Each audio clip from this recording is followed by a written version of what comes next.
Hello সবাইকে, আজ কিন্তু চলে এসেছি একদম বাড়ির কাছে একটা ডেস্টিনেশন নিয়ে। ছুটির দিন হলে আমাদের কারোরই ঘরে আর মন বসে না, কিন্তু বাইরে যা গরম পড়েছে, আপনি যেখানেই যান না কেন বাইরে বেরিয়ে প্রকৃতির শোভা উপভোগ করার মতো অবস্থা কিন্তু এখন আর নেই। তাই গুগল ম্যাপ ঘেঁটে পছন্দ করেছিলাম বাড়ির একদম কাছে, মানে 20 থেকে 30 কিলোমিটারের মধ্যে যদি কোনো সুন্দর একটা জায়গা খুঁজে পাওয়া যায়। আর পেয়েও গেলাম সায়েন্স সিটি থেকে একদম কাছাকাছি একটা ডেস্টিনেশন, যার নাম হচ্ছে বনবিথি রিসর্ট। সায়েন্স সিটি থেকে ডান দিকে বানতলার রাস্তাটা ধরলে বানতলা ভোজেরহাট হয়ে প্রায় 25 থেকে 26 কিলোমিটার গেলে আপনি পাবেন ঘটকপুকুর মোড়। আর ঘটকপুকুর মোড় থেকে ডান দিকে টার্ন নিয়ে 1 থেকে 1.5 কিলোমিটারের মধ্যে পাবেন আপনি বনবিথি রিসর্ট। রাস্তার ওপরে একদম সুন্দর করে বোর্ড দেওয়া রয়েছে, যাতে চিনতে বা খুঁজে পেতে কোনো অসুবিধা হয় না। আর এই বোর্ডটা কিন্তু একদম ঘটকপুকুর মোড় থেকে শুরু করে রিসর্ট অবধি মার্ক করা রয়েছে।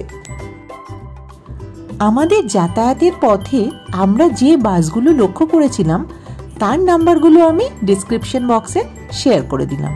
তবে এছাড়া আপনি গুগলের সাহায্যেও জানতে পারবেন যে কোন কোন বাস কলকাতা শহর থেকে ঘটকপুকুরে যায়।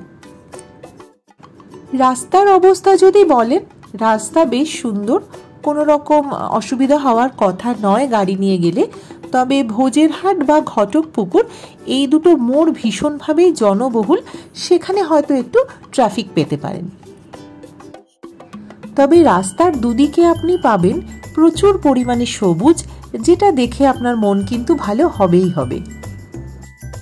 আরেকটা তথ্য এখানে দিয়ে রাখি, এই বনবিথি রিসর্ট থেকে আর একটুখানি এগিয়ে গেলে কিন্তু আপনি পেয়ে যাবেন আরও একটা সুন্দর রিসর্টের ঠিকানা, যার নাম সুন্দরগ্রাম। নামের মতোই রিসর্টটি একদম ছবির মতো সাজানো। আমার যাওয়ার ইচ্ছেও রয়েছে, যেতে পারলে অবশ্যই সেই গল্প আপনাদের সাথে শেয়ার করে নেব। পথ চলতে চলতে এইভাবে আমরা প্রথমে পৌঁছে গিয়েছিলাম ভোজেরহাট। যেরকম আপনাদের বললাম, ভোজেরহাটের এই অঞ্চলটি বেশ জনবহুল, এখানে বেশ পরিমাণ ট্রাফিক পাবেন আপনি। ভোজেরহাট ক্রস করে আমরা তারপর এগিয়ে চললাম ঘটকপুকুরের দিকে। কলকাতা থেকে এখানে আসার পথে বেশ কিছু পেট্রোল পাম্প চোখে পড়লেও প্রথম জিওর পেট্রোল পাম্প এদিক থেকেই প্রথম চোখে পড়ল। আমাদের গাড়ির ফিউলিংয়েরও প্রয়োজন ছিল, তাই জন্য আমরা জিও পেট্রোল পাম্প থেকেই কিন্তু ফিউলিংটা সেরে নিলাম এবং সেখানেই জানতে পারলাম যে একদম কাছেই আমরা চলে এসেছি। তো সামনেই চলে এসেছিল ঘটকপুকুর মোড়। ঘটকপুকুর মোড় থেকে আমরা এরপর নিয়ে নিলাম রাইট টার্ন। মোড়েই আপনি বনবিথি রিসর্টের বড় হোর্ডিং দেখতে পাবেন, সুতরাং ডিমার্কেশনে আপনার কোনো রকম অসুবিধে হবে না। ঘটকপুকুর মোড় থেকে ডান দিকের এই রাস্তাটা মেইন রোডের থেকে একটু সরু, একটু জনবহুল, তবে খুব একটা অসুবিধা হওয়ার কথা নয়। কিছুটা এগিয়ে কিন্তু রাস্তার ডান দিকে দেখতে পেলাম বনবিথি রিসর্টের জন্য বড় বোর্ড লাগানো আছে, সুতরাং চিনতে কোনো রকম অসুবিধা হলো না। এরপরে আমরা ঢুকে পড়লাম রিসর্টের দিকে রাস্তায়। সবুজে মোড়া এই রাস্তা সোজা এসে থামলো কিন্তু বনবিথি রিসর্টের গেটে। এখানে পার্কিংয়ের জন্য যথেষ্ট জায়গা আপনি পাবেন। যে রাস্তা দিয়ে আপনি রিসর্টে ঢুকলেন সেই রাস্তাতেও পার্কিং সম্ভব। এছাড়া রিসর্টের ঠিক উল্টো দিকে একটা বড় বাগানের মতো অংশ রয়েছে, যেখানে রিসর্টটি এক্সপ্যান্ড হচ্ছে, সেখানেও প্রচুর জায়গা রয়েছে গাড়ি পার্কিংয়ের। এরপর রিসর্টের গেটে সমস্ত কিছু ইনফরমেশন শেয়ার করে আমরা ঢুকলাম বনবিথি রিসর্টে।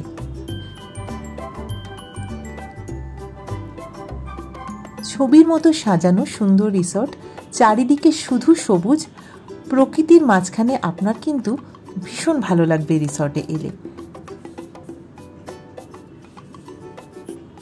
এবার রিসর্টটা একটু পুরো আপনাদের ঘুরিয়ে দেখানোর চেষ্টা করছি আমি, যেহেতু আমি থাকার প্রভিশনে আসিনি, রুম আমরা পাইনি অ্যাকচুয়ালি, তো আমরা সেই জন্য ডে আউট প্ল্যান করেই এসেছিলাম।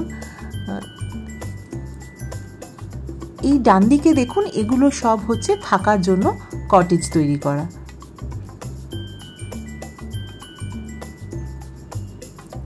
পাশে রয়েছে বড় সুইমিং পুল এবং আরও পিছন দিকে আরও অনেক থাকার জায়গা রয়েছে।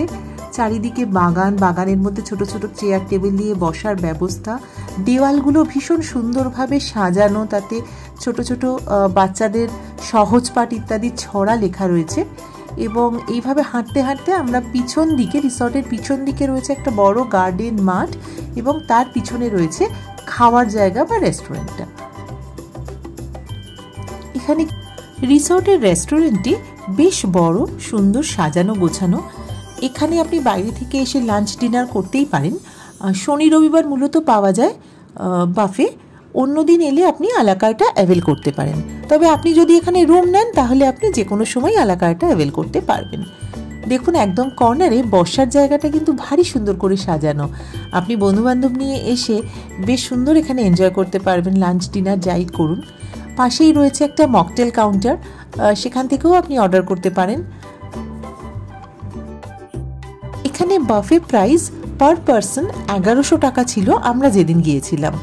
তবে শনি রবিবার একটু অন্যরকম রেট থাকে, উইকডেজে হয়তো একটু লোয়ার রেটে আপনি পাবেন আলাকার্টা নিলে। উইন্ডো সাইড সিটে আমরা বসলাম এবং কিছুক্ষণের মধ্যেই বাফে সার্ভ করা শুরু হয়ে গেল। বাফে একদম বাঙালি খাবারের বাফে ছিল সেদিনকে। ভাত, ডাল, 2 রকমের সবজি, মাছ, চিকেন সব মিলিয়ে খাবারের টেস্ট বেশ ভালো। তবে 1100 টাকা না হয়ে আরেকটু কম হলে বোধহয় একটু জাস্টিফাইড হতো।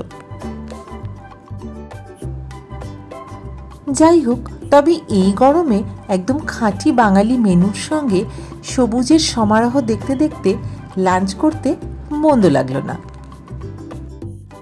আর যেহেতু ভিড় সেদিন খুব একটা ছিল না, কারণ যারা ওখানে রুম নিয়েছিলেন তারা মোস্টলি গরমের জন্য রুমেই খাবারের অর্ডার করেছিলেন, তাই রেস্টুরেন্টটা কিন্তু বেশ ফাঁকা ছিল। এবং ওনারা আমাদের বলেইছিলেন যে আমরা যদি চাই আমরা রেস্টুরেন্টেই বেশ কিছুক্ষণ সময় থাকতে পারি, সেরকম কোনো রেস্ট্রিকশন নেই যে আমাকে খাওয়া হয়ে গেলেই উঠে পড়তে হবে। তো আমরা সেখানেই কিছুক্ষণ বসলাম এবং বসার পরে আমরা তারপর আরেকবার একটু রিসর্টটা ঘুরে দেখার চেষ্টা করলাম, কারণ রিসর্টের পিছনের দিকে শুনেছিলাম একটা বোটিংয়ের জায়গা আছে, প্রচুর পশু পাখি রাখা রয়েছে। তো সেগুলো দেখার লোভ কিন্তু আমি সামলাতে পারলাম না। আর সব থেকে ইউনিক লাগলো এদের কটেজগুলোর নাম, সমস্ত ফুলের নামে। দেখুন, মাধবীলতা, ঝুমকোলতা, মালতী, পারুললতা, এটা কিন্তু আমার ভীষণ ইউনিক লাগলো। আর দুদিকে আরও কটেজ বা অ্যাকোমোডেশন এখনও তৈরি হচ্ছে, ফলে এখানে আগামীতে অ্যাকোমোডেশন অনেকটাই বাড়বে। গার্ডেনের ভিতরে রয়েছে আর একটা ছোট ক্যাফেটেরিয়া, এখানে আপনি বেকারি আইটেম পাবেন, স্ন্যাক্স আইটেম পাবেন। তো আমরা ওখানে একটুখানি কোল্ড ড্রিঙ্ক খেলাম এবং খেয়ে আমরা পিছনে যেখানে বোটিং হয় সেই দিকটায় গিয়ে দেখার চেষ্টা করলাম। দেখুন প্রচুর পরিমাণে কনস্ট্রাকশন হচ্ছে, মানে ছোট ছোট কটেজ হচ্ছে, ডুপ্লেক্স তৈরি হচ্ছে। এরপর পিছনে যেখানে বোটিংয়ের জায়গা রয়েছে সেখানে দুপাশে তো জল রয়েছে বোটিংয়ের জন্য, আর মাঝখান দিয়ে কিন্তু একটা কাঠের ছোট ব্রিজ তৈরি করা রয়েছে, যেটা গিয়ে শেষ হচ্ছে একটা খড়ের ছাউনি দেওয়া ভীষণ সুন্দর আড্ডা মারার জায়গায়। এটা সন্ধেবেলা কিন্তু আপনি সবার সাথে, পরিবারের সাথে আসুন, বন্ধুদের সাথে আসুন, এখানে বসেও আপনি খাবার অর্ডার করে খেতেই পারেন। এরপর দেখা মিলল রিসর্টের কিছু স্পেশাল অতিথিদের সাথে। সাদা খরগোশ, কাকাতুয়া, ছোট ছোট অনেক ধরনের পাখি, ময়ূর, এগুলো সব কিন্তু এক জায়গায় রাখা রয়েছে।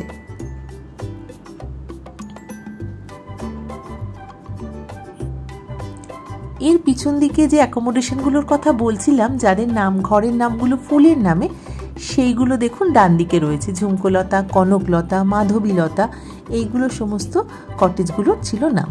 এছাড়া বাগানের মাঝখানে বসার অ্যারেঞ্জমেন্ট রয়েছে, পাশে এনারাও ঘুরে বেড়াচ্ছিলেন। তাদের পাশ কাটিয়ে আবার চলে এলাম সুইমিং পুলের সামনে। তখন অবশ্য সবার সাঁতার কাটা শেষ, চারিদিকটা বেশ ফাঁকা ফাঁকা, কারণ বিকেল গড়িয়েছে। এরপরে আমরা ফের ধরলাম বাড়ির ফিরতি পথ। আর যা বুঝলাম, এর পরের বার যখন আসবো বা আপনারা যখন আসবেন তখন কিন্তু রিসর্টটা অনেক বেশি এক্সপ্যান্ডেড হয়ে যাবে। দুদিকে রয়েছে আমের বাগান এবং তারই মাঝে মাঝে এদের এক্সপ্যানশনের কাজও চলছে।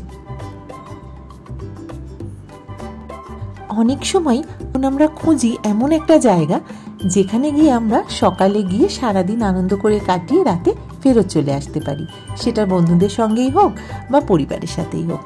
আর ঠিক সেই জন্যই বনবিথি রিসর্ট কিন্তু একদম পারফেক্ট একটা ডেস্টিনেশন। রিসর্টের অফিস ঘর থেকে আমি কিন্তু আপনাদের জন্য সমস্ত তথ্য নিয়েছি এবং সেগুলো শেয়ার করলাম ডেসক্রিপশন বক্সে।